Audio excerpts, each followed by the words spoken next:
नमस्कार दोस्तों। हम एक ऐसे समय में जी रहे हैं जहाँ समस्या ये नहीं है कि हमें क्या चाहिए, समस्या ये है कि हमें बहुत ज़्यादा मिल रहा है। हर कुछ सेकंड में एक नया स्टिमुलस, एक नई नोटिफिकेशन, एक नया वीडियो, एक नया थॉट, एक नया टेम्पटेशन, और इन सब के बीच हमारा मस्तिष्क लगातार एक ही केमिकल सिग्नल के पीछे दौड़ रहा है, डोपामिन। डोपामिन को अक्सर प्लेजर केमिकल कहा जाता है, लेकिन यह एक अधूरा और भ्रामक वर्णन है।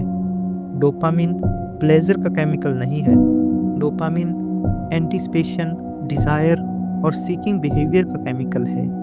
यह वह सिग्नल है जो मस्तिष्क को कहता है, यह चीज़ इम्पोर्टेंट है, इसे पाओ, इसे अभी पाओ। समस्या ये नहीं कि डोपामिन मौजूद है, समस्या ये है कि मॉडर्न वर्ल्ड ने डोपामिन को वेपनाइज कर दिया है। आज की attention economy, social media platforms, streaming services, junk food industry, pornography, gaming, online shopping सब एक ही प्रिंसिपल पर काम करते हैं। Maximum dopamine, minimum effort. जब एफर्ट घटता है और डोपामिन स्पाइक बार बार आता है तो मस्तिष्क धीरे धीरे असंवेदनशील हो जाता है, जिसका परिणाम होता है फोकस की कमी, मोटिवेशन का कोलैप्स, सिंपल चीज़ों में इंटरेस्ट का ख़त्म हो जाना, क्रॉनिक डिस्ट्रैक्शन और एक सटल बट परसिस्टेंट डिससेटिस्फैक्शन। यही वह साइकोलॉजिकल बैकग्राउंड है जहाँ से यह पुस्तक शुरू होती है, डोपामिन डिटॉक्स। यह किताब किसी एक्सट्रीम एस्थेटिक लाइफस्टाइल की वकालत नहीं करती, यह प्लेजर को डेमोनाइज नहीं करती, और यह टेक्नोलॉजी से भागने की सलाह भी नहीं देती। यह पुस्तक एक ज़्यादा सटल, ज़्यादा मैच्योर और ज़्यादा इंटेलिजेंट सवाल पूछती है। क्या आप अपनी डिज़ायर्स को कंट्रोल कर रहे हैं या आपकी डिज़ायर्स आपको कंट्रोल कर रही है? यह लेक्चर उन लोगों के लिए है जो खुद को लेजी समझते हैं लेकिन अंदर से कंफ्यूज्ड हैं, जो जानते हैं कि उन्हें क्या करना चाहिए लेकिन नहीं कर पाते, जो डिस्ट्रैक्शन से थक चुके हैं, जो मोटिवेशन हैक्स से आगे बढ़ जाना चाहते हैं, जो अपने माइंड पर कॉन्शियस कंट्रोल चाहते हैं। यह लेक्चर क्विक फिक्स नहीं देगा, यह डोपामिन ट्रिक्स नहीं सिखाएगा, यह लेक्चर आपको क्लैरिटी देगा, और क्लैरिटी आज के समय में सबसे रेयर रिसोर्सेज हैं। यदि आप ऐसे deep psychological based audio lecture को सपोर्ट करना चाहते हैं तो चैनल को सब्सक्राइब करें, लेक्चर को लाइक करें और इसे उन लोगों के साथ शेयर करें जो अपने माइंड पर कंट्रोल पाना चाहते हैं। अब हम शुरुआत करते हैं डोपामिन डिटॉक्स। डोपामिन को समझे बिना मोटिवेशन, एडिक्शन, डिसिप्लिन, फोकस, इनमें से कुछ भी समझना संभव नहीं है। डोपामिन कोई मॉरल केमिकल नहीं है, यह अच्छा या बुरा नहीं होता, यह केवल एक सिग्नल है। जब भी मस्तिष्क किसी एक्शन और रिवार्ड के बीच कनेक्शन बनाता है, डोपामिन रिलीज होता है। लेकिन यहाँ एक क्रूशियल पॉइंट है जिसे लोग अक्सर मिस कर देते हैं। डोपामिन रिवार्ड मिलने पर नहीं, बल्कि रिवार्ड की एक्सपेक्टेशन पर ज़्यादा रिलीज होता है। यही कारण है कि स्क्रॉलिंग करना एडिक्टिव होता है। वीडियो शुरू होने से पहले एक्साइटमेंट ज़्यादा होती है, जीत से ज़्यादा चीज़ थ्रिलिंग लगती है। डोपामिन हमें यह नहीं बताता कि हमें क्या एंजॉय करना चाहिए, यह हमें बताता है कि हमें क्या चेज़ करना चाहिए। और मॉडर्न वर्ल्ड ने चेज़ को इनफिनाइट बना दिया है। हर स्वाइप एक प्रॉमिस है, हर क्लिक एक पॉसिबिलिटी है, हर नोटिफिकेशन एक मे बी रिवार्ड है। यह एग्जैक्टली वही मैकेनिज्म है जिसे बिहेवियर साइंस में वेरिएबल रिवार्ड सिस्टम कहा जाता है। जब रिवार्ड प्रेडिक्टेबल नहीं होता तो डोपामिन स्पाइक ज़्यादा पावरफुल होता है। यही प्रिंसिपल कसिनोज में यूज़ होता है, यही प्रिंसिपल सोशल मीडिया फीड में यूज़ होता है। अब प्रश्न ये नहीं है कि डोपामिन डिटॉक्स रियल है या नहीं, प्रश्न ये है, क्या आपका डोपामिन बेसलाइन इतना डिस्टॉर्टेड हो चुका है कि नॉर्मल लाइफ बोरिंग लगने लगी है? जब ऐसा होता है तब एफर्टफुल टास्क पेनफुल लगते हैं, डीप वर्क अवॉइड किया जाता है, इंस्टेंट ग्रेटिफिकेशन डिफ़ॉल्ट बन जाता है, और यही वह जगह है जहां सेल्फ कंट्रोल फेल नहीं होता बल्कि over stimulate nervous system control छोड़ देता है। डोपामिन डिटॉक्स का उद्देश्य डोपामिन को ख़त्म करना नहीं है, यह असंभव है। इसका उद्देश्य है डोपामिन सेंसिटिविटी को रीसेट करना, एफर्ट और रिवार्ड के बीच हेल्दी रिलेशनशिप बनाना, और मोटिवेशन को आर्टिफिशियली स्टिमुलेट करने की बजाय नेचुरली रीबिल्ड करना। और यहीं से इस पुस्तक की जर्नी शुरू होती है। हमने समझा कि डोपामिन प्लेजर का केमिकल नहीं है, बल्कि सीकिंग बिहेवियर का सिग्नल है। अब अगला प्रश्न और भी ज़्यादा महत्वपूर्ण है। अगर डोपामिन हमें एक्शन के लिए पुश करता है, तो मॉडर्न वर्ल्ड में लोग इतने अनमोटिवेट क्यों महसूस करते हैं? यह पैराडॉक्स केवल तभी समझ में आता है जब हम डोपामिन ओवरलोड की कंसेप्ट को सही तरह से देखते हैं। जब डोपामिन स्पाइक्स रेयर और एफर्ट बेस्ड होते हैं, तो मोटिवेशन स्टेबल रहती है। लेकिन जब डोपामिन स्पाइक्स बार बार बिना एफर्ट, बिना डिले आने लगते हैं, तो मस्तिष्क धीरे धीरे एक डेंजरस अडेप्टेशन करता है। इसे न्यूरोसाइंस में कहा जाता है डिसेंसिटाइजेशन। इसका अर्थ ये नहीं कि डोपामिन बनना बंद हो जाता है। इसका अर्थ है मस्तिष्क को अब सेम सिग्नल पर रिस्पॉन्स देने के लिए ज़्यादा इंटेंसिटी चाहिए। ठीक उसी तरह जैसे लाउड म्यूजिक के साथ रहने पर नॉर्मल साउंड डर लगने लगता है, स्ट्रॉन्ग फ्लेवर्स के बाद सिंपल फूड टेस्टलेस लगता है, वैसे ही हाई स्टिमुलेशन लाइफ के बाद किताब पढ़ना बोरिंग लगता है, एक्सरसाइज इरिटेटिंग लगती है, फोकस्ड काम भारी लगने लगता है। यहीं से मोटिवेशन कोलैप्स होती है। लोग इसे लेजीनेस समझ लेते हैं, लेकिन यह लेजीनेस नहीं है। यह एक ओवर स्टिमुलेटेड रिवार्ड सिस्टम का नेचुरल आउटकम है। ह्यूमन ब्रेन एवोल्यूशनरी इस एजम्पशन पर बना है कि रिवार्ड एफर्ट के बाद आता है, लेकिन मॉडर्न वर्ल्ड ने इस सीक्वेंस को उल्ट दिया है। अब रिवार्ड एफर्ट से पहले, एफर्ट के बिना और कभी-कभी एफर्ट की जगह मिल जाता है। जब ऐसा होता है तो ब्रेन एफर्ट को अननेसेसरी मानने लगता है, और यही कारण है कि प्लानिंग करने का मन नहीं करता, लॉन्ग टर्म गोल्स ओवरवेलमिंग लगते हैं, इमीडिएट कंफर्ट डिफ़ॉल्ट बन जाता है। यह कोई करैक्टर का दोष नहीं है, यह न्यूरो एडेप्टेशन है। यदि हर बार बोर्डम महसूस होते ही आप इंस्टेंट ग्रेटिफिकेशन की तरफ जाते हैं, तो मस्तिष्क यह सीख लेता है डिस्कम्फर्ट डेंजरस है, एस्केप इमीडिएटली। लेकिन डिस्कम्फर्ट डेंजरस नहीं है, डिस्कम्फर्ट ग्रोथ सिग्नल है। डोपामिन डिटॉक्स इसी सिग्नल को फिर से रीडेबल बनाने की प्रोसेस है। प्लेजर अपने आप में समस्या नहीं है। समस्या तब होती है जब प्लेजर एफर्ट को रिप्लेस करने लगता है, जब प्लेजर रिकवरी की जगह अवॉइडेंस बन जाए, रिवार्ड की जगह एक्सकेप बन जाए, तब वह धीरे धीरे मोटिवेशन को ईट करने लगता है। यहाँ एक इम्पॉर्टेंट साइकोलॉजिकल डिस्टिंक्शन है।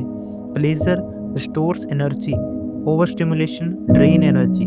लेकिन ओवर स्टिमुलेशन प्लेजरेबल लगता है, इसलिए ब्रेन इस डिफरेंस को तुरंत नहीं समझ पाता। यही कारण है कि बिंज वॉचिंग के बाद थकान होती है, एक्सेसिव स्क्रोलिंग के बाद इम्पटीनेस महसूस होती है, लेकिन फिर भी दोबारा वही बिहेवियर रिपीट होता है। यह हैबिट लूप का क्लासिक पैटर्न है। Trigger, behaviour, short term relief, long term cost. Dopamine detox का उद्देश्य इस लूप को ब्रेक करना नहीं, बल्कि विजिबल बनाना है। अक्सर लोग पूछते हैं, पहले लोग ज़्यादा डिसिप्लिन्ड कैसे थे? इसका उत्तर मॉरल सुपीरियरिटी में नहीं है, इसका उत्तर इन्वायरमेंट में है। डिसिप्लिन तब कठिन लगती है जब टेम्पटेशन हर समय एक्सेसिबल हो। विल पावर कोई इन्फिनाइट रिसोर्स नहीं है, यह कॉन्टेक्स्ट डिपेंडेंट है। अगर इन्वायरमेंट कंस्टेंटली डोपामिन ट्रिगर से भरा हो, तो सेल्फ कंट्रोल फटीग जल्दी होती है। राइटर साहब कहते हैं, एक क्रिटिकल आइडिया रखते हैं, self control is not about fighting desire, it is about managing exposure. Dopamine detox इसी एक्सपोजर को टेम्परेरी रिड्यूस करने का तरीका है। यह परमानेंट डेप्रिवेशन नहीं है, यह रीसेट है। डोपामिन डिटॉक्स को लोग अक्सर एक्सट्रीम फास्टिंग समझ लेते हैं, लेकिन ऑथर ऐसा नहीं कहते। यह कोई मॉन्क लाइक आइसोलेशन नहीं है, यह इंटेंशनल रिडक्शन है। कुछ समय के लिए हाई स्टिमुलेशन इनपुट्स को रिमूव करना, बोर्डम को टॉलरेट करना, एफर्टफुल टास्क्स को बिना डिस्ट्रैक्शन के करना। जब ऐसा किया जाता है तो ब्रेन फिर से एफर्ट रिवार्ड कनेक्शन को रिकॉग्नाइज करने लगता है। मोटिवेशन आर्टिफिशियली पुश नहीं होती, मोटिवेशन नेचुरली रीइमर्ज करती है। यहाँ एक सटल फिलोसफिकल पॉइंट है जो ऑथर सीधे नहीं कहते, लेकिन पूरी बुक में मौजूद है। फ्रीडम प्लेजर से नहीं आती, फ्रीडम चॉइस से आती है, और चॉइस तभी मीनिंगफुल होती है जब माइंड इम्पल्सिव रिएक्शन से कंट्रोल्ड न हो। डोपामिन डिटॉक्स प्लेजर को हटाने का अभ्यास नहीं है, यह चॉइस को वापस पाने का अभ्यास है। जब डोपामिन चॉइस को हाईजैक कर लेता है तो उसे एडिक्शन कहते हैं। जब लोग एडिक्शन शब्द सुनते हैं तो अक्सर उनके मन में एक्सट्रीम इमेजेस आती हैं, ड्रग्स, अल्कोहल, गैम्बलिंग। लेकिन राइटर हमें एक अनकंफर्टेबल ट्रुथ की तरफ ले जाते हैं। एडिक्शन हमेशा ड्रामेटिक नहीं होती, ज़्यादातर एडिक्शन साइलेंट होती है। यह वह एडिक्शन है जो सोशली एक्सेप्टेबल होती है, फंक्शनल दिखती है और इसलिए इनविजिबल रहती है। Social media, constant news consumption, endless videos, online browsing, overthinking itself, इन सभी में एक कॉमन थ्रेड है, डोपामिन ड्राइवन कंपल्शन। एडिक्शन अचानक नहीं होती, यह धीरे धीरे बिल्ड होती है। स्टेप 1, कोई बिहेवियर आपके शॉर्ट टर्म रिलीफ देता है, स्ट्रेस कम होता है, बोर्डम भागता है, लोनलीनेस टेम्परेली नंब हो जाती है।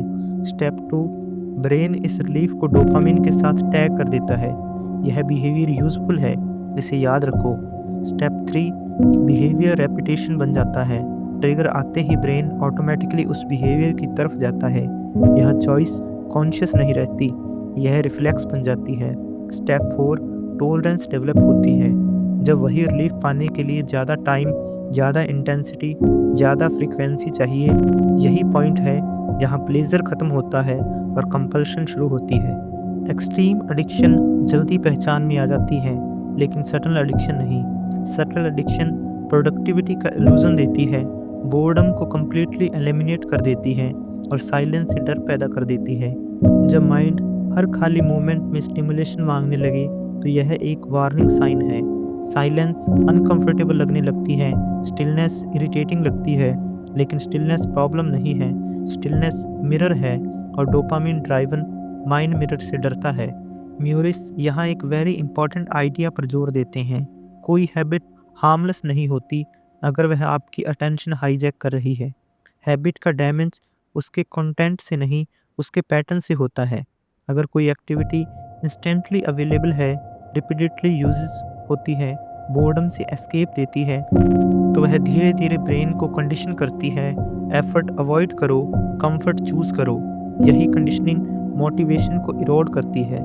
एडिक्शन केवल बिहेवियर नहीं बदलती, यह आइडेंटिटी को भी सटनली शिफ्ट करती है। धीरे धीरे व्यक्ति खुद को ऐसा देखने लगता है, मैं फोकस्ड नहीं हूँ, मैं डिसिप्लिन नहीं हूँ, मैं वीक विल्ड हूँ। लेकिन यह सेल्फ इमेज इनएक्यूरेट होती है। असल में नर्वस सिस्टम ओवर स्टिमुलेटेड है, कॉग्निटिव कंट्रोल कॉम्प्रोमाइज्ड है। प्रॉब्लम करैक्टर की नहीं, प्रॉब्लम ट्रेनिंग की है और ट्रेनिंग रिवर्स की जा सकती है। डोपामिन डिटॉक्स एडिक्शन को फोर्स से तोड़ने का तरीका नहीं है, यह पॉज क्रिएट करने का तरीका है। पॉज के बिना अवेयरनेस पॉसिबल नहीं है। जब स्टिमुलस टेम्परेरी रिमूव होता है तो माइंड पहली बार नोटिस करता है अर्जेस कैसे अराइज होती हैं, डिस्कम्फर्ट कैसे बिल्ड होती है और एस्केप इम्पल्स कितना ऑटोमेटिक है। यह ऑब्जर्वेशन ही चेंज की शुरुआत है। ऑथर यहाँ एक सिंपल लेकिन पावरफुल एक्सरसाइज सजेस्ट करते हैं। जब अर्ज आए उसे सप्रेस मत करो, उसे फुलफिल मत करो, बस ऑब्जर्व करो। ऑब्जर्व करो बॉडी में सेंसेशन कहाँ है, माइंड कहाँ नैरेटिव बना रहा है, अर्ज कितना समय रहती है। अक्सर अर्ज 10-20 मिनट में पीक होकर फेड हो जाती है। यह एक्सपीरियंस माइंड को एक नया लेसन सिखाती है। अर्ज परमानेंट नहीं है, मैं रिएक्शन के बिना भी सर्वाइव कर सकता हूँ। यही रियलाइजेशन फ्रीडम की पहली सीढ़ी है। प्लेजर तब प्रॉब्लम नहीं है जब वह कॉन्शियस चॉइस हो, लेकिन प्लेजर जब डिफ़ॉल्ट रिएक्शन बन जाए तो वह फ्रीडम को खो जाता है। कंपल्शन का अपोजिट डिसिप्लिन नहीं है, कंपल्शन का अपोजिट अवेयरनेस है और अवेयरनेस डोपामिन डिटॉक्स का सेंट्रल गोल है। फोकस को लोग अक्सर एक स्किल मानते हैं, लेकिन फोकस कोई आइसोलेटेड एबिलिटी नहीं है। फोकस स्टेट ऑफ माइंड है और यह स्टेट तब कोलैप्स करती है जब माइंड लगातार फ्रैगमेंटेड हो। मॉडर्न वर्ल्ड ने फोकस को डायरेक्टली अटैक नहीं किया, उसने अटेंशन को डिवाइड कर दिया। हर नोटिफिकेशन, हर ओपन टैब, हर बैकग्राउंड साउंड एक छोटा सा अटेंशन फ्रैगमेंट बन जाता है। अकेले में ये हार्मलेस लगते हैं, लेकिन कलेक्टिवली ये माइंड को शैलो बना देते हैं।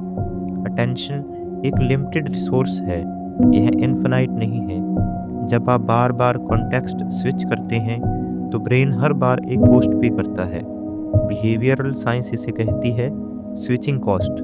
हर स्विच में कॉग्निटिव एनर्जी वेस्ट होती है, वर्किंग मेमोरी डिस्टर्ब होती है, मेंटल मोमेंटम टूटता है। लेकिन डोपामाइन ड्राइवन माइंड इस कॉस्ट को महसूस नहीं करता, क्योंकि हर स्विच के साथ एक छोटा डोपामाइन स्पाइक आता है। यह स्पाइक शॉर्ट लिव्ड होता है, लेकिन डैमेज क्यूमुलेटिव होता है। डीप वर्क अननेचुरल इसलिए नहीं लगता क्योंकि हम इनकैपेबल हैं। यह इसलिए अननेचुरल लगता है क्योंकि हमारा ब्रेन शैलो स्टिमुलेशन पर ट्रेंड हो चुका है। जब माइंड कंटिन्यूस नॉवेल्टी का आदी हो जाए तो सिग्नल टास्क पर टिके रहना अनकंफर्टेबल लगता है। यह डिस्कम्फर्ट वीकनेस नहीं है, ये विड्रॉल लाइक रिस्पॉन्स है। ठीक उसी तरह जैसे एडिक्शन में सब्सटेंस रिमूव करने पर डिस्कम्फर्ट होता है, वैसे ही स्टिमुलेशन रिमूव करने पर अटेंशन रेसिस्ट करती है। डोपामिन प्रोटेक्ट्स इसी रेजिस्टेंस को नॉर्मलाइज करता है। मल्टीटास्किंग प्रोडक्टिविटी का सिंबल नहीं है, यह अटेंशन के अभाव का साइन है। ब्रेन एक समय में केवल एक कॉम्प्लेक्स टास्क को प्रोसेस कर सकता है, बाकी सब रैपिड स्विचिंग है। हर स्विच फोकस डेप्थ कम करता है, एरर रेट बढ़ाता है, सेटिस्फैक्शन रिड्यूस करता है। लेकिन डोपामिन ड्राइवन माइंड नॉवेल्टी को प्रोडक्टिविटी समझ लेता है। बिजी होना प्रोडक्टिव होने जैसा लगता है, लेकिन आउटपुट शैलो होता है। फोकस कोलैप्स केवल वर्क प्रॉब्लम नहीं है, यह आइडेंटिटी प्रॉब्लम बन जाती है। धीरे धीरे व्यक्ति खुद को ऐसा डिफाइन करने लगता है, मैं कंसिस्टेंस नहीं हूँ, मैं स्टार्ट तो करता हूँ, फिनिश नहीं कर पाता। लेकिन यह सेल्फ लेबलिंग इनएक्यूरेट है। असल इशू है अटेंशन ट्रेन नहीं है, इन्वायरमेंट हॉस्टाइल है, डोपामिन बेसलाइन डिस्टॉर्टेड है। आइडेंटिटी तब हिल होती है जब अटेंशन स्टेबलाइज होती है। ऑथर यहाँ कोई कॉम्प्लेक्स टेक्निक नहीं देते, वह सिंप्लिसिटी पर जोर देते हैं। एक समय में एक टास्क, एक एनवायरनमेंट, एक इंटेंशन। जब डिस्ट्रैक्शन आए उसे नोट करो, उसे फाइट मत करो, धीरे से अटेंशन वापस टास्क पर लाओ। यह रिपीटिशन धीरे धीरे ब्रेन को रिटेन करती है। फोकस फोर्स से नहीं, फोकस कंसिस्टेंसी से आता है। मॉडर्न वर्ल्ड बोर्डम को एनिमी मानता है, लेकिन बोर्डम एनिमी नहीं है, बोर्डम एक सिग्नल है। यह सिग्नल बताता है माइंड अभी स्टिमुलेशन के बिना रहना सीख रहा है। क्रिएटिविटी बोर्डम के बाद आती है, क्लैरिटी बोर्डम के बाद आती है, डीप फोकस बोर्डम के बाद आता है। लेकिन यदि बोर्डम आते ही एस्केप किया जाए तो यह गेटवे कभी ओपन नहीं होता। डोपामिन डिटॉक्स बोर्डम को टॉलरेट करना सिखाती है, क्योंकि बोर्डम ग्रोथ की एंट्री पॉइंट है। नॉवेल्टी अट्रैक्टिव है, डेप्थ फुलफिलिंग है। नॉवेल्टी डोपामिन देती है, डेप्थ मीनिंग देती है। मॉडर्न लाइफ नॉवेल्टी मैक्सिमाइज करती है, लेकिन डेप्थ मिनिमाइज करती है। डोपामिन डिटॉक्स नॉवेल्टी को एलिमिनेट नहीं करती, यह डेप्थ को फिर से एक्सेसिबल बनाता है। अक्सर लोग मानते हैं कि चेंज का मतलब है स्ट्रॉन्ग विल पावर, लेकिन यह बिलीफ जितना पॉपुलर है उतना ही मिसलीडिंग। विल पावर कोई स्टेबल ट्रेट नहीं है, यह कोई मसल नहीं है जिसे एंडलेसली यूज़ किया जा सके। विल पावर एक टेम्परेरी रिसोर्स है, और डोपामिन ड्राइवन एनवायरनमेंट में यह रिसोर्स बहुत जल्दी ड्रेन हो जाता है।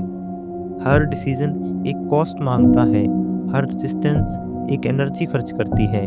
जब पूरा दिन टेम्पटेशन से भरा हो, डिस्ट्रैक्शन कंस्टेंट हो, चॉइसेस एंडलेस हो, तो विल पावर एग्जॉस्टेड हो जाती है। इस फिनोमेना को साइकोलॉजी में कहा जाता है डिसीजन फटीग। डिसीजन फटीग के बाद व्यक्ति इजी ऑप्शन चुनता है, इंस्टेंट ग्रेटिफिकेशन की तरफ झुकता है, लॉन्ग टर्म गोल पोस्टपोन करता है। यह वीकनेस नहीं है, यह प्रेडिक्टेबल आउटकम है। म्यूरिस यहाँ फोकस शिफ्ट करते हैं विल पावर से सेल्फ रेगुलेशन की तरफ। सेल्फ रेगुलेशन का अर्थ है इन्वायरमेंट डिज़ाइन करना, एक्सपोजर मैनेज करना, फ्रिक्शन क्रिएट करना जहाँ ज़रूरी हो। सेल्फ रेगुलेशन फाइट नहीं है, सेल्फ रेगुलेशन स्ट्रेटेजी है। जहाँ विल पावर रिएक्टिव होती है, वहीं सेल्फ रेगुलेशन प्रोएक्टिव होती है। गुड इंटेंशंस यूजलेस हो जाते हैं अगर इन्वायरमेंट हॉस्टाइल हो। अगर फ़ोन हमेशा पास में है तो फोकस फेल होना इनएविटेबल है। अगर जंक स्टिमुलेशन इजीली एक्सेसिबल है तो रेजिस्टेंस अनसस्टेनेबल है। यह मोरालिटी का सवाल नहीं है, यह डिज़ाइन का सवाल है। डोपामिन डिटॉक्स इन्वायरमेंट को टेम्परेली सिंप्लीफाई करता है ताकि माइंड रीसेट हो सके। डिसिप्लिन को लोग पनिशमेंट समझते हैं, लेकिन ऑथर इसे उल्टे पर्सपेक्टिव से देखते हैं। डिसिप्लिन रिस्ट्रिक्शन नहीं है, डिसिप्लिन लिबरेशन है। जब आप कॉन्शियसली डिसाइड करते हैं क्या कंज्यूम करना है, कब कंज्यूम करना है, कितना कंज्यूम करना है, तो आप इम्पल्स के स्लेव नहीं रहते। फ्रीडम इम्पल्स से नहीं आती, फ्रीडम स्ट्रक्चर से आती है। ऑथर यहाँ एक पावरफुल कंसेप्ट इंट्रोड्यूस करते हैं। हर हैबिट फ्रिक्शन पर डिपेंड करती है। लो फ्रिक्शन होगा तो हैबिट इजी होगी, हाई फ्रिक्शन होगा तो हैबिट डिफिकल्ट। डोपामिन डिटॉक्स का प्रैक्टिकल एप्लीकेशन है बैड हैबिट के लिए फ्रिक्शन बढ़ाना, गुड हैबिट के लिए फ्रिक्शन घटाना। उदाहरण के लिए फ़ोन को दूसरे कमरे में रखना, नोटिफिकेशन ऑफ करना, सिंगल टास्क वर्क स्पेस बनाना। यह स्मॉल चेंजेस माइंड पर बड़ा इम्पैक्ट डालते हैं। सेल्फ कंट्रोल फोर्स से आता है, सेल्फ अंडरस्टैंडिंग क्लैरिटी से आते हैं। जब व्यक्ति यह समझ लेता है कि अर्ज कैसे अराइज होती है, बिहेवियर कैसे ट्रिगर होता है, एनवायरनमेंट कैसे इन्फ्लुएंस करता है, तो कंट्रोल ऑटोमेटिक हो जाता है। डोपामिन डिटॉक्स सेल्फ अंडरस्टैंडिंग का फ्रेमवर्क देती है। अब तक हमने डोपामिन, मोटिवेशन, एडिक्शन, फोकस और सेल्फ रेगुलेशन को थ्योरेटिकल और साइकोलॉजिकल स्तर पर समझा। अब एक जरूरी प्रश्न उठता है, डोपामिन डिटॉक्स वास्तव में किया कैसे जाए? म्यूरिस यहाँ किसी रिजिड प्रोटोकॉल की बात नहीं करते, वे प्रिंसिपल बेस्ड स्ट्रक्चर देते हैं। डोपामिन डिटॉक्स कोई इवेंट नहीं है, यह एक प्रोसेस है। सबसे पहले यह एक भ्रम को हटाना जरूरी है। डोपामिन डिटॉक्स का लक्ष्य यह नहीं है कि आप प्लेजर छोड़ दें, आप इंजॉयमेंट को एलिमिनेट कर दें, आप रिपोर्टिक लाइफस्टाइल अपनाएं। वास्तविक लक्ष्य है एफर्ट और रिवार्ड के बीच नेचुरल रिलेशनशिप को रिस्टोर करना। जब यह रिलेशनशिप रिस्टोर होती है तो मोटिवेशन वापस आती है, फोकस स्टेबल होता है और डिसिप्लिन फोर्स नहीं रहती। इसके लिए पहला स्टेप है हाई स्टिमुलेशन एक्टिविटीज़ की पहचान। डोपामिन डिटॉक्स की शुरुआत डिनाइल से नहीं है, ऑनेस्ट ऑब्जर्वेशन से होती है। ऑथर सजेस्ट करते हैं कि आप खुद से पूछें, कौन सी एक्टिविटीज़ मुझे इंस्टेंट रिलीफ देती है, बोर्डम आते ही मैं किस तरफ भागता हूँ, कौन सी हैबिट्स एफर्ट से बचने में मदद करती है। यह एक्टिविटीज़ व्यक्ति दर व्यक्ति अलग हो सकती हैं। Social media, endless videos, constant messaging और कंपल्सिव ब्राउजिंग, बैकग्राउंड एंटरटेनमेंट, यहाँ जजमेंट नहीं है, सिर्फ क्लैरिटी है। स्टेप 2, टेम्परेरी लेमिनेशन नहीं, कॉन्शियस रिडक्शन। एक कॉमन मिस्टेक ये है कि लोग एक्सट्रीम चले जाते हैं, सब कुछ एक साथ बंद कर देना, जीरो स्टिमुलेशन अप्रोच अपनाना, लेकिन ऑथर ऐसा रेकमेंड नहीं करते। डोपामिन डिटॉक्स का एसेंस है टेम्परेरी, इंटेंशनल, सिलेक्टिव। कुछ समय के लिए हाई डोपामिन एक्टिविटीज़ को रिमूव या स्ट्रिक्ट लिमिट करना ताकि नर्वस सिस्टम रीसेट हो सके। स्टेप 3, लो स्टिमुलेशन एफर्ट बेस्ड एक्टिविटीज़ को अलाउ करना। जब हाई स्टिमुलेशन हटती है तो एक वैक्यूम बनता है। यदि इस वैक्यूम को कॉन्शियसली फिल न किया जाए तो रिलैप्स ऑलमोस्ट गारंटेड है। इसलिए ऑथर सजेस्ट करते हैं reading, walking, journaling, deep work, exercise, reflection. ये एक्टिविटीज़ इनिशियली बोरिंग लगती हैं लेकिन लॉन्ग टर्म सेटिस्फेक्शन देती हैं। यही एफर्ट बेस्ड रिवॉर्ड सिस्टम का पुनर्निर्माण है। विड्रॉल जैसी सेंसेशन क्यों आती हैं? डोपामिन डिटॉक्स की शुरुआत फेज में रेस्टलेसनेस, इरिटेशन, बोर्डम, अर्ज आना नॉर्मल है। यह फेलियर का साइन नहीं है, यह न्यूरल रिकॉलिब्रेशन का साइन है। ब्रेन प्रोटेस्ट करता है क्योंकि easy dopamine access temporarily remove हो गया है। यदि व्यक्ति इस फेज को टॉलरेट कर ले तो नेक्स्ट फेज में क्लैरिटी इमर्ज होती है। कॉमन मिस्टेक्स, प्रोडक्टिविटी को डोपामिन डिटॉक्स समझ लेना। एक और सटल मिस्टेक है डिटॉक्स को प्रोडक्टिविटी चैलेंज बना देना। हर मिनट ऑप्टिमाइज करना, हर मूवमेंट प्रोडक्टिव बनाना, लेकिन डोपामिन डिटॉक्स प्रोडक्टिविटी प्रोग्राम नहीं है, यह अटेंशन रिकवरी प्रोसेस है। स्टिलनेस, साइलेंस और बोर्डम इस प्रोसेस के इनिशियल पार्ट हैं। प्रैक्टिकल एक्सरसाइज, ऑथर एक सिंपल स्ट्रक्चर सजेस्ट करते हैं। एक पूरा दिन या हाफ डे जहां हाई स्टिमुलेशन एक्टिविटीज़ अवॉइडेड हों, फ़ोन मिनिमल यूज में हो, मल्टीटास्किंग न हो, फोकस स्लो और इंटेंशनल हो। यह डे अचीवमेंट के लिए नहीं है, यह ऑब्जर्वेशन के लिए है। आप ऑब्जर्व करें माइंड कैसे रिएक्ट करता है, अर्जिस कैसे अराइज होती हैं, अटेंशन कैसे वांडर करती है। ऑब्जर्वेशन ट्रांसफॉर्मेशन से पहले आता है।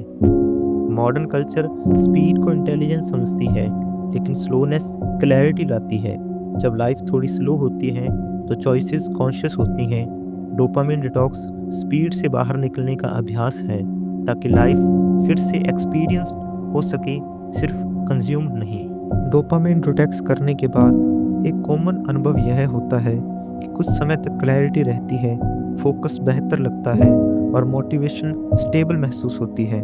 फिर धीरे धीरे पुराने पैटर्न्स वापस आने लगते हैं। यहीं पर लोग कंक्लूड कर लेते हैं यह अप्रोच काम नहीं करती, लेकिन यह कंक्लूजन गलत है। रिलैप्स फेलियर नहीं है, रिलैप्स फीडबैक है। रिलैप्स इसलिए नहीं होता क्योंकि व्यक्ति वीक है, रिलैप्स इसलिए होता है क्योंकि व्यक्ति सिस्टमैटिक थिंकिंग नहीं करता। टेम्परेरी डिटॉक्स के बाद इन्वायरमेंट वहीं का वहीं रहता है। Same trigger, same easy access, same unconscious routines. Brain naturally पुराने पाथ्स पर लौट जाता है क्योंकि वही फैमिलियर होते हैं। चेंज तभी टिकता है जब इन्वायरमेंट और आइडेंटिटी दोनों इवॉल्व करें। म्यूरिसिस डोपामिन डिटॉक्स को वन टाइम क्लेंस की तरह प्रेजेंट नहीं करती। यह एक साइक्लिकल प्रोसेस है। अवेयरनेस, रिडक्शन, ऑब्जर्वेशन, री इंटीग्रेशन, एडजस्टमेंट। यह साइकिल बार बार रिपीट होता है, हर बार थोड़ा डीपर लेवल पर। हर डिटॉक्स फेज माइंड को थोड़ा और सेंसिटिव बनाता है। अर्ज जल्दी डिटेक्ट होने लगती हैं, डिस्ट्रैक्शन जल्दी नोटिस होता है, चॉइस ऑटोमेटिक नहीं रहती, और यही ग्रोथ है। एक बड़ा फियर यह होता है अगर प्लेजर वापस लाया तो सब बिगड़ जाएगा, लेकिन सोल्यूशन प्लेजर के एलिमिनेशन नहीं है, सोल्यूशन है कॉन्शियस री इंटीग्रेशन। ऑथर सजेस्ट करते हैं कि प्लेजर को शेड्यूल करना, प्लेजर को इंटेंशनल बनाना, प्लेजर को रिवार्ड के रूप में यूज करना। जब प्लेजर कॉन्शियस चॉइस बनता है तो वह एडिक्शन नहीं बनता। प्रॉब्लम प्लेजर नहीं है, प्रॉब्लम अनकॉन्शियस कंजप्शन है। सस्टेनेबल चेंज आइडेंटिटी से जुड़ा होता है। जब व्यक्ति खुद को कहता है मैं डिस्ट्रैक्ट हूँ, मैं लेजी हूँ, तो ब्रेन उसी आइडेंटिटी को रेनफोर्स करता है। डोपामिन डिटॉक्स आइडेंटिटी को सॉफ्टन करता है। जब नैरेटिव बदलता है, मैं अर्ज नोटिस करता हूँ, मैं रिस्पॉन्स चुन सकता हूँ, मैं इन्वायरमेंट डिज़ाइन करता हूँ, यह subtle shift long term transformation का फाउंडेशन बनता है। ऑथर रेकमेंड करते हैं कि एक सिंपल वीकली रिफ्लेक्शन, इस वीक सबसे ज़्यादा डोपामिन कहाँ स्पेंड हुआ, कौन सी एक्टिविटीज़ एनर्जाइजिंग थी, कौन सी ड्रेनिंग थी, कहाँ अनकॉन्शियस कंजप्शन हुआ। यह चेक इन गिल्ट के लिए नहीं है, यह कोर्स करेक्शन के लिए है।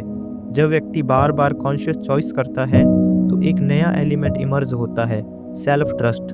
अब मोटिवेशनल एक्सटर्नल पुश से नहीं आता, मोटिवेशन आता है इस बिलीव से मैं खुद के साथ कंसिस्टेंट रह सकता हूँ। सेल्फ ट्रस्ट डोपामिन डिटॉक्स का हिडन आउटकम है। यह किताब मॉडरेशन की बात नहीं करती, मॉडरेशन वेग होती है। यह किताब मास्टरी की बात करती है। मास्टरी का अर्थ है इम्पल्सिस को सप्रेस करना नहीं, इम्पल्सिस को अंडरस्टैंड करना और फिर कॉन्शियसली डिसाइड करना। फ्रीडम इंटेलिजेंस से नहीं आती, फ्रीडम मास्टरी से आती है। अब इस पूरी जर्नी के बाद अब एक अंतिम प्रश्न सामने आता है, डोपामिन डिटॉक्स आखिर हमें कहाँ ले जाना चाहता है। यह प्रश्न टेक्निक्स का नहीं है, यह हैबिट्स का भी नहीं है, यह प्रश्न जीने के तरीके का है। डोपामिन डिटॉक्स कोई 24 आवर्स चैलेंज नहीं है, यह कोई प्रोडक्टिविटी हैक नहीं है, यह सेल्फ इम्प्रूवमेंट का नया ट्रेंड भी नहीं है। यह एक लेंस है जिससे आप अपनी लाइफ को देखना सीखते हैं। इस लेक्चर के शुरू में ही एक बात साफ हो जानी चाहिए थी, प्रॉब्लम डोपामिन नहीं है, प्रॉब्लम प्लेजर नहीं है, प्रॉब्लम टेक्नोलॉजी भी नहीं है, प्रॉब्लम है अनकॉन्शियस कंजप्शन, ऑटोमेटिक रिएक्शंस और अटेंशन का अनइंटेंशनल सरेंडर। डोपामिन डिटॉक्स का सेंट्रल क्वेश्चन यही है, क्या आप अपनी अटेंशन कॉन्शियसली इन्वेस्ट कर रहे हैं या कोई और आपके लिए डिसाइड कर रहा है। म्यूरिसिस की पूरी फिलॉसफी का साइलेंट बैकबोन यही है। आपकी लाइफ वही है जहां आपकी अटेंशन जाती है। अगर अटेंशन फ्रेगमेंटेड है तो लाइफ फ्रेगमेंटेड महसूस होगी। अगर अटेंशन शैलो है तो फुलफिलमेंट शैलो होगा, और अगर अटेंशन कंपल्सिव है तो फ्रीडम इल्यूजन बन जाएगी। डोपामिन डिटॉक्स अटेंशन को वापस रिक्लेम करने की प्रैक्टिस है। डिज़ायर डोपामिन से ड्राइवन होता है, फुलफिलमेंट मीनिंग से आता है, डिज़ायर हमेशा फ्यूचर में होता है, जब यह मिल जाएगा, जब यह अचीव हो जाएगा। फुलफिलमेंट प्रेजेंट में होता है, इंगेजमेंट में, डेप्थ में, कॉन्शियस एफर्ट में। मॉडर्न कल्चर डिज़ायर को एंडलेसली स्टिमुलेट करती है, लेकिन फुलफिलमेंट को निगलेक्ट करती है। डोपामिन डिटॉक्स डिज़ायर को सप्रेस नहीं करता, यह डिज़ायर को स्लो करता है ताकि फुलफिलमेंट पॉसिबल हो सके। प्लेजर शॉर्ट टर्म रिलीफ देता है, मीनिंग लॉन्ग टर्म स्टेबिलिटी देता है। प्लेजर रिपीट करना चाहता है, मीनिंग डीपन होना चाहता है। जब लाइफ केवल प्लेजर ड्राइवन हो जाती है तो बोर्डम इनएविटेबल हो जाता है, लेकिन जब लाइफ मीनिंग ड्राइवन होती है तो इवन एफर्टफुल मूवमेंट भी सेटिस्फाइंग लगते हैं। डोपामिन डिटॉक्स प्लेजर को एनिमी नहीं मानता, यह मीनिंग को सेंटर में लाता है। इस लेक्चर के दौरान हमने डिसिप्लिन को एक अलग पर्सपेक्टिव से देखा। डिसिप्लिन सेल्फ पनिशमेंट नहीं है, डिसिप्लिन सेल्फ रिस्पेक्टेड है। जब आप हर अर्ज को ऑबे नहीं करते तो आप डिप्राइव्ड नहीं होते, आप फ्री होते हैं। फ्रीडम का अर्थ हर इच्छा पूरी करना नहीं है, फ्रीडम का अर्थ है यह चुन पाना कि किस इच्छा पर एक्ट करना है। इम्पल्सिव लिविंग इजी होती है, कॉन्शियस लिविंग डिमांडिंग होती है। इम्पल्सिव लिविंग मोमेंट्री कंफर्ट देती है, conscious living long term clarity देती है। डोपामिन डिटॉक्स कॉन्शियस लिविंग की ट्रेनिंग है, यह आपको परफेक्ट नहीं बनाती, यह आपको अवेयर बनाती है, और अवेयरनेस परफेक्शन से ज़्यादा पावरफुल है। इस जर्नी का आउटकम लाउड नहीं होता, कोई ड्रामेटिक ओवरनाइट चेंज नहीं होता, कोई कांस्टेंट हाई मोटिवेशन नहीं रहती, लेकिन जो आता है वह सटल होता है। माइंड थोड़ी शांति से रिएक्ट करता है, अर्जेस थोड़ी जल्दी नोटिस होती हैं, चॉइसेस थोड़ी कॉन्शियस हो जाती हैं। यही क्वाइट ट्रांसफॉर्मेशन है और यही सस्टेनेबल ट्रांसफॉर्मेशन है। डोपामिन डिटॉक्स हमें यह सिखाता है कि मोटिवेशन फोर्स से नहीं आती, फोकस कंट्रोल से नहीं आता, डिसिप्लिन गिल्ट से नहीं टिकती। यह सब इमर्ज करता है जब अटेंशन क्लियर होती है और डिज़ायर कॉन्शियस बनती है। यह कोई शॉर्टकट नहीं है, यह एक प्रैक्टिस है। शायद इस लेक्चर के बाद आप अपनी लाइफ को रेडिकली चेंज न करें, लेकिन अगर आप एक अर्ज को थोड़ी देर से रिस्पॉन्ड करें, एक डिस्ट्रैक्शन को कॉन्शियसली इग्नोर करें, एक एफर्टफुल टास्क को पूरी प्रेजेंस के साथ करें, तो डोपामिन डिटॉक्स ऑलरेडी काम कर चुका है, क्योंकि चेंज हमेशा एक कॉन्शियस मूवमेंट से शुरू होता है। यदि यह लेक्चर आपको क्लैरिटी देता है तो इसे आगे बढ़ाइए, क्योंकि आज क्लैरिटी सबसे रेयर रिसोर्सेज है।